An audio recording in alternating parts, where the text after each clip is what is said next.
Hoy vamos a trabajar sobre los textos y los recursos que hacen a la coherencia y cohesión de los textos. Primero vamos a definir qué es un texto.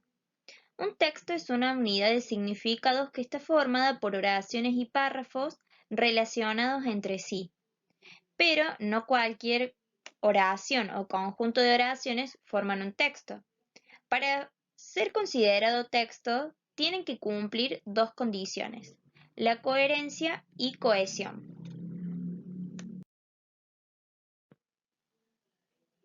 La coherencia. Tiene que ver esto con el sentido de un texto.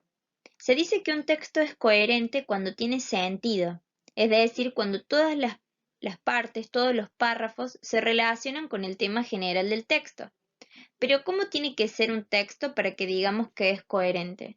Para ser coherente, la información debe aparecer de manera progresiva y siguiendo un orden lógico. Entonces, además de esto, la organización del texto debe respetar el formato textual que le corresponde. Si, por ejemplo, estamos hablando de un cuento, sabemos que el cuento tiene tres partes: un inicio, un desarrollo y un desenlace.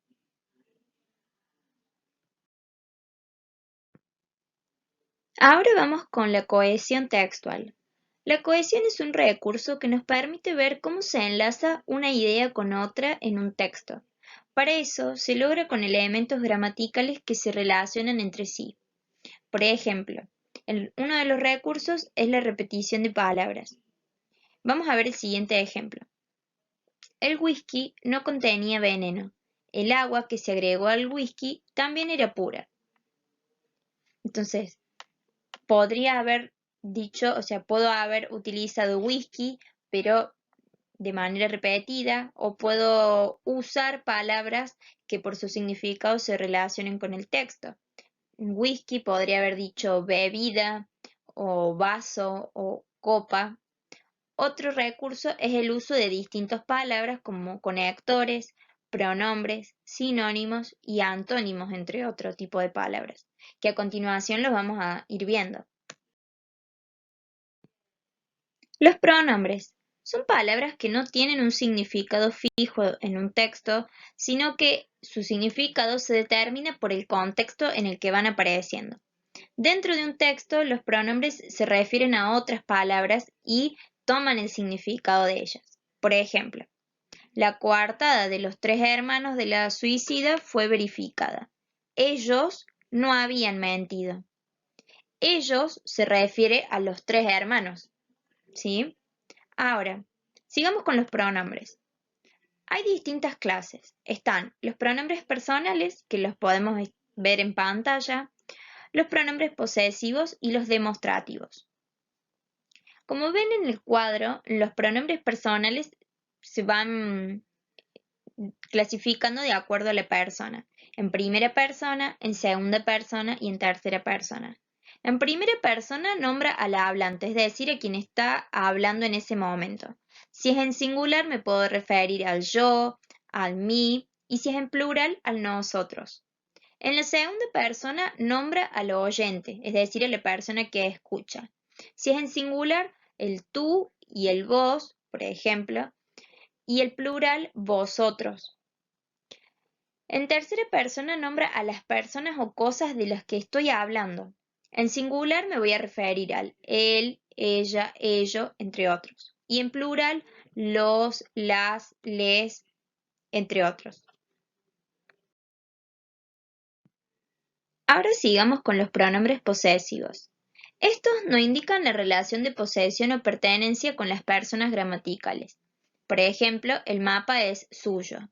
A veces esa relación puede no ser posesiva sino afectiva. Mi estimado señor, de mi procedencia, por ejemplo, mi viejo pueblo, o de otro tipo, por ejemplo, su precioso tiempo. Observemos el cuadro. También está separado en singular o plural y en primera, segunda y tercera persona. Si es en primera persona, el singular es mío, mía, el plural míos, mías. En segunda persona, tuyo, tuya, y en plural tuyo, tuyas. En tercera persona, suyo, suya, y el plural, suyos, suyas. En el plural ya, las personas del plural. En primera persona, nuestro y nuestras y nuestros. Vuestro, vuestra, vuestro, vuestras. Y la última, suyo, suya, suyos, suyas. Por último, vamos a ver los pronombres demostrativos, que son aquellos que al nombrar a un ser u objeto establecen la situación espacial o temporal respecto al emisor. Vamos a ver un fragmento del siguiente ejemplo. Yo no quiero este zapato, sino aquel. No ese, sino este, el que está acá. Uf, esta no es la zapatería que solía ser. Esta es un desastre. La de antes, aquella que atendía don Josefino, esa sí que era la mejor tienda de zapatos de la ciudad. Como vemos, las palabras que están señaladas, aquel, ese, este, él, esta, esa, siempre nos refieren a este tipo de pronombres demostrativos. Como vemos el cuadro, según la distancia del emisor, podemos distinguirlo. Si es una relación de cercanía, en singular me refiero como este, esta, esto, y en plural, estos, estas.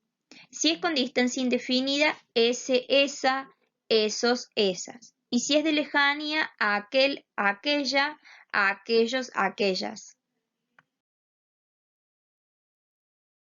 Bueno, por su parte, los conectores son palabras o frases que nos permiten establecer relaciones entre las oraciones. Según el tipo de conector, las relaciones pueden ser de adición, cuando suman una nueva información a lo que ya estaba anteriormente, por ejemplo, cuando uso las palabras como además, también, asimismo. Pueden ser conectores de oposición cuando se oponen al enunciado con el anterior. Y ahí utilizo palabras como sin embargo, pero, en cambio, de todas maneras. Puede ser un conector causal cuando un enunciado aparece como causa de otro. Por ejemplo, cuando utilizo el por qué, el ya que, el puesto que, a causa de. O pueden ser conectores consecutivos cuando una idea es consecuencia de otra. Cuando utilizo conectores como el por tanto o así que. Vamos con otro recurso de la cohesión. Dentro de las clases de palabras que podemos utilizar, se encuentran los sinónimos y antónimos. Los sinónimos, por su parte, son palabras que tienen el mismo significado. Es decir, que en un texto los sinónimos nos sirven para poder reemplazar palabras y no repetirlas. Y los antónimos, por su parte, son palabras que significan lo contrario, lo opuesto uno de otro. Siguiendo con los recursos para escribir textos, uno muy importante es el uso de las mayúsculas y de los puntos. En los textos es importante respetar el uso de mayúsculas y puntos porque eso ayuda a poder organizar las ideas dentro de un texto. Al iniciar una oración, la iniciamos con mayúsculas siempre y la terminamos con un punto. Entonces, el punto es un signo de puntuación que nos señala el fin de una oración. Según la posición donde está el punto, puede ser un punto y seguido, que separa oraciones en un mismo párrafo, un punto y aparte, que me indica que termina un párrafo y va a comenzar otro, o un punto final, que me indica que el texto se ha terminado. Para finalizar, observemos el siguiente ejemplo que nos va a permitir sintetizar esto que estamos diciendo. En este texto están marcados los puntos, ¿sí?, con color rojo y de acuerdo a la ubicación hay punto seguido cuando tengo una oración continuada de otra, hay punto aparte en donde me está separando un párrafo de otro y un punto final que nos está marcando el final del texto. Las mayúsculas, ¿sí?, nos indican el inicio de oraciones y también nos indican nombres propios, como pueden ser el nombre de la ciudad, que en este caso es Córdoba, y el nombre del niño, que es Pedro. Además, digamos, estamos trabajando con los recursos que hacen que un texto se entienda, ¿sí?, en cómo tienen que estar organizadas las oraciones para que tengan un sentido y ese conjunto de oraciones conforme un texto.